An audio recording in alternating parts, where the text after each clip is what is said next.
In 2012, I found a deal online for a 7-day Mediterranean cruise for $199 that traveled out of Rome and went to Greece, Athens to be exact. It's $199 and it includes all of your board, which means where you stay on board, and all of your meals. We booked that deal and we went to Athens.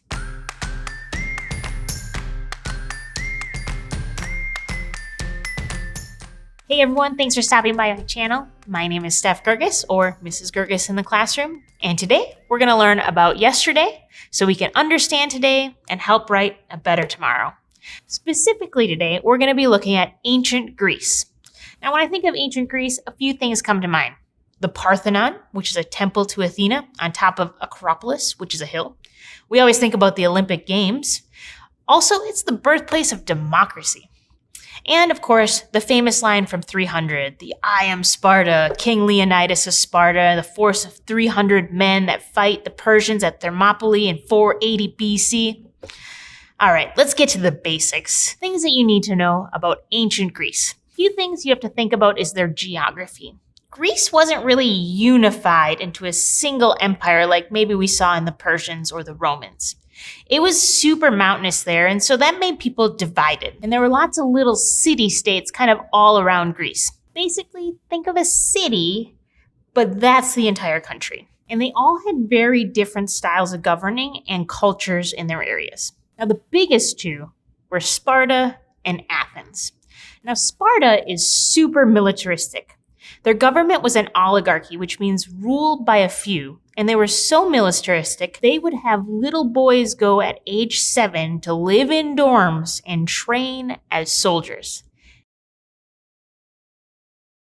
There was a famous Spartan quote that mothers said, that you should come back with your shield or on it. Basically was their parting cry to their sons as they left. It's better to die in battle or come back alive. Now ladies, there's some perks though to Spartan society.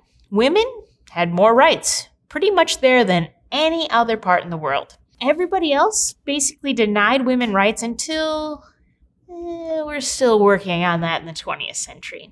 In Sparta, they were educated, they were naturally beautiful. You weren't supposed to wear makeup or jewelry. Super strong, athletic. The biggest thing you need to know is strong women, strong babies. You'll see this if you watch 300. Athens was the other city-state. They were a democracy. Democracy is simply where people vote on the decisions. They had black and white stones where people would vote, basically yes or no, on different city decisions. However, democracy wasn't open to everyone. Women, children, slaves, and foreigners were not allowed to vote. Perhaps they had the earliest version of Survivor because they had this thing where you could vote people out of the city. It was called ostracism.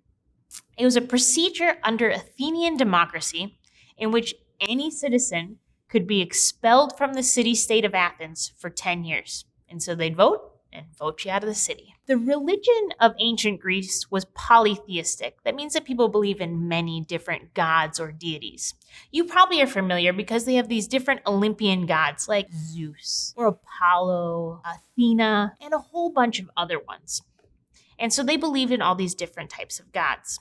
They had some pretty amazing intellectual feats as well. They built the Parthenon with a Doric-style columns, intricate frieze work on the inside.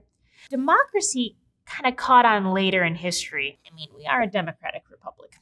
Things that you need to remember as well is the Greek philosophers. Most famous Greek philosopher was Socrates, who was really famous for his questioning technique. He questioned everything. And this eventually got him killed as well. You might be familiar with some of these quotes. An unexamined life is not worth living. Or, one thing only I know, and that is I know nothing. Or, by all means marry. If you get a good wife, you'll become happy. And if you get a bad one, you'll become a philosopher. Might say a few things about his marriage. Other philosophers that you need to know about is Plato, who is actually the person that wrote the account of Socrates' trial, known as the Apology. And his student, Plato's student, was Aristotle, who you've probably been familiar with.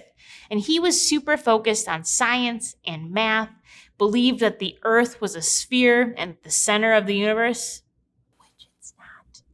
But either way, Socrates, Plato, Aristotle know those three. So they're big on philosophy, they're great on art, and big on trade, and that is centered all in Athens.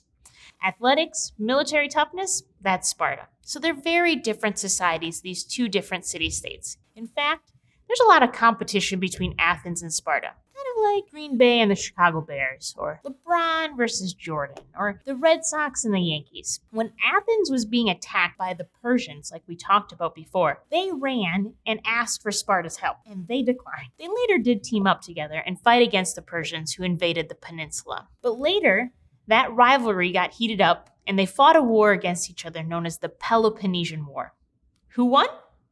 Sparta. But you could argue they both lost, as they both became weaker after they fought. And within 100 years of that, Alexander the Great comes in and conquers them both. The debate continues on who was greater between Athens and Sparta, just like we'll keep debating on who's better, Jordan or LeBron. I vote LeBron. Thanks for tuning in. Feel free to subscribe below as we continue to learn about yesterday so we can understand today and help write a better tomorrow.